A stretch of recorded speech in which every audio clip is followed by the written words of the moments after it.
Hello everybody, and welcome again to my channel. This is going to be the third version of Watchtower Translation, and it is based on the October 15th, 2015 study edition of the Watchtower. So, I invite you to go right to jw.org and download the magazine for yourself and read it and form your own opinions. I am, however, going to translate it from what they are printing to what they actually mean by what they are printing. So the first article is entitled, "Keep Holding Men of That Sort Dear." And basically, they're telling you to hold the assistants to the governing body dear. These men are not anointed, but nonetheless, they get to sit in on the governing body meetings to give them advice. And why should you hold them dear? Well, because they've helped the governing body to uphold the policies that allows child molesters to not be identified in the congregation. Certainly, those are precious individuals.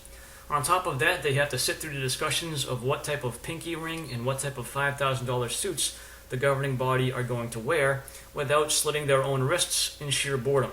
So truly, we should appreciate these men. Next, we have, do you see God's hand in your life? So, there's a number of random points in this article, one of which is the fact that Jehovah's Witnesses have been successful in defending and legally establishing the good news as proof of Jehovah's support. So, by that same criteria, Jehovah is also supporting Mormons, Seventh-day Adventists, Scientologists, and at this point, even ISIS, because they are actually doing rather well keeping their state going. So, henceforth, Jehovah must be supporting them by that line of logic. So, if you're going to apply that standard to Jehovah's Witnesses, you have to apply it in other areas as well. So, that obviously comes to some pretty absurd conclusions, some that are blatantly not true. And they say that preaching worldwide is only accomplished with God's help. So once again, this has to be true of Mormons, of Seventh-day Adventists, Pentecostals, and you name it. Because there are a number of other religions that are much bigger, that have many more followers in many parts of the world than do Jehovah's Witnesses. And secondary to this is the fact that the preaching work is not truly worldwide. There are places where Jehovah's Witnesses do not preach, and where their preaching is extremely limited and extremely unsuccessful. So that would lead you to believe that God therefore cannot be backing them in those particular places. So the next article is, "Give us more faith." And of course, the way you do this is by associating with fellow believers to build up your faith. And they tell you in that article to avoid bad associations, which would of course be non-believers. So they want you to associate only with other people who not only attend the Kingdom Hall, but who are regular and zealous publishers in the ministry, and who always toe the line of Jehovah's Witnesses. Ironically, when you associate with these people, you will discover that oftentimes when they are outside of the Kingdom Hall, their behavior is not always what you would expect of an individual who professes to be a Christian. And that same article talks about demonstrating our faith by doing all that we can in the ministry. When the Watchtower says ministry, they mean field ministry. They mean preaching. So this completely ignores the fact that there are many other things that the Bible considers as sacred service, such as in the book of James, it talks about taking care of widows and orphans in their tribulation. But there's nowhere that gets reported on your field service report. So what this does is takes people that have one specific gift of preaching and puts them above everybody else and forces everybody else to try and cultivate that gift, which may or may not be something they're good at. So this pigeonholes witnesses into being photocopies of individuals who go out and leave Watchtower literature wherever they possibly can. There's also admonition in that article that never doubt that if you follow God's direction, it will turn out for the good. So what they mean there is when you follow the direction of the governing body, and you do so without question, that things will turn out good. So what they're really telling you is do what the Watchtower instructs you and don't question it and just assume good things are going to happen.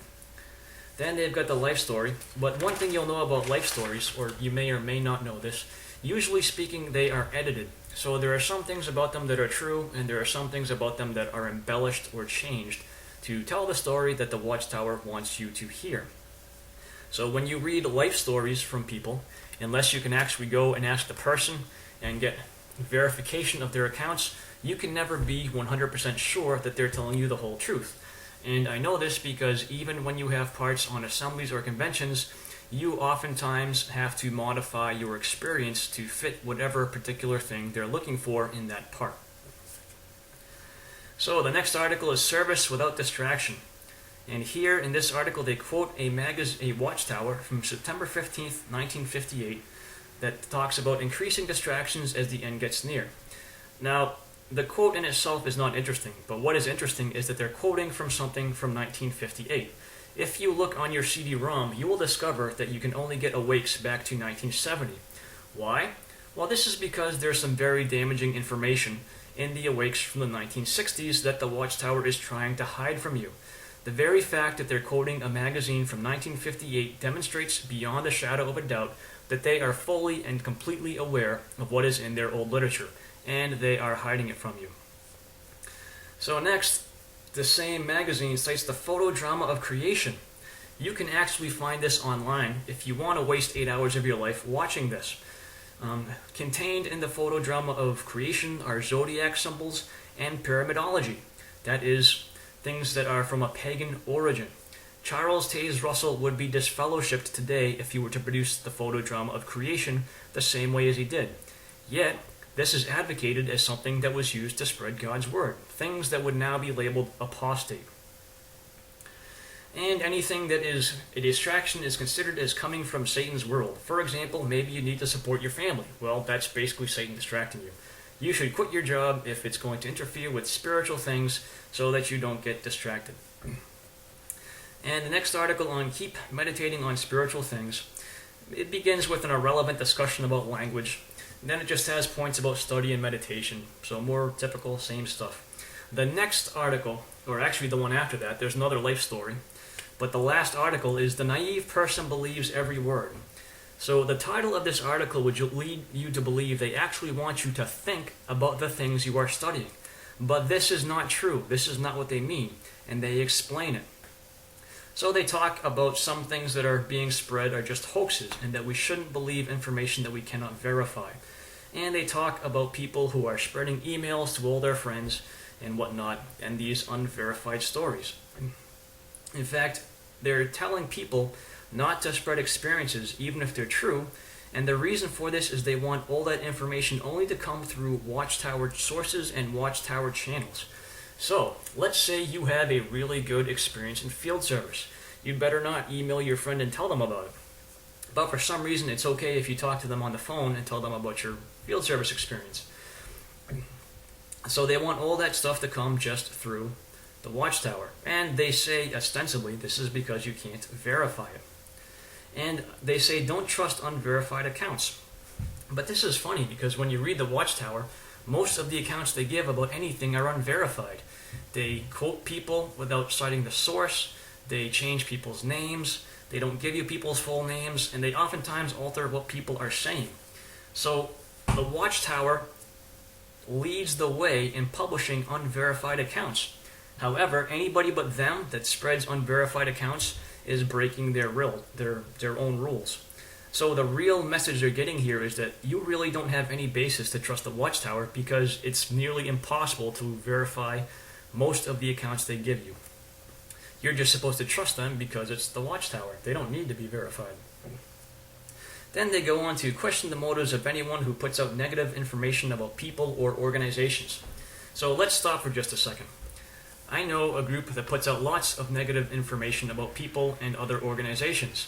It is none other than the Watchtower. They put out lots of negative information about other religions. They put out lots of negative information about anyone who disagrees with them. So by their own standards, that means that they must have nothing but horrible motives. But there's a second major problem with taking this approach, is that questioning someone's motive without investigating the information is a logical fallacy. If you have something to hide, and someone brings this information to the public, and you can't prove their information is not true, one thing you might do is you might assassinate their character. You might draw their motives into question. This is exactly what the Watchtower is instructing people to do. There's all kinds of truthful information about them out there that is extremely negative to them, and they cannot prove it wrong because there is mountains of evidence that back up these claims. So what they do is they have to assassinate the character of people that present this information. This is nothing more than slander of individuals who are presenting truthful information about the Watchtower. So the Watchtower is perfectly comfortable slandering anybody who disagrees with them. And they basically use that as their defense mechanism against things that they cannot prove wrong. Then they instruct people to reject slanderous material about the Watchtower. So it's perfectly fine for them to slander anybody and everybody who they so desire, but anybody who presents truthful, negative information about them is a slanderer. You can watch in the news stories about the cases in court about pedophiles that have been brought before the judicial system. There are numerous ones in numerous different countries. This is not a matter of rumor or innuendo. They are legally established facts. However, the average JW, the average Jehovah's Witness, is instructed to ignore these things as if they are false and slanderous. The Watchtower has to hide who they truly are because they cannot deny the truthful information of what is out there. And henceforth, they have to slander the character of anybody who presents the truth about the matter. And then they go on to talk about don't even tell true negative stories. You should allow the source of that story their time to tell their own story to people. So, what are they really saying here? So imagine that you hear that somebody has molested a child. Don't tell anybody. You should wait and allow that child molester to tell people of their own free volition. Why is this? Well, we know that child molesters are all very honest, and they're going to warn people to keep their children away, right? No. In a case like that, if you don't warn other individuals of what's happened, you are putting their children at risk. So this policy is extremely foolish and stupid.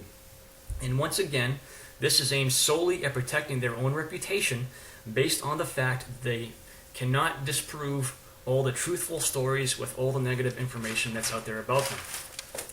And this article closes off with 4 questions that you should ask yourself before spreading stories. 1.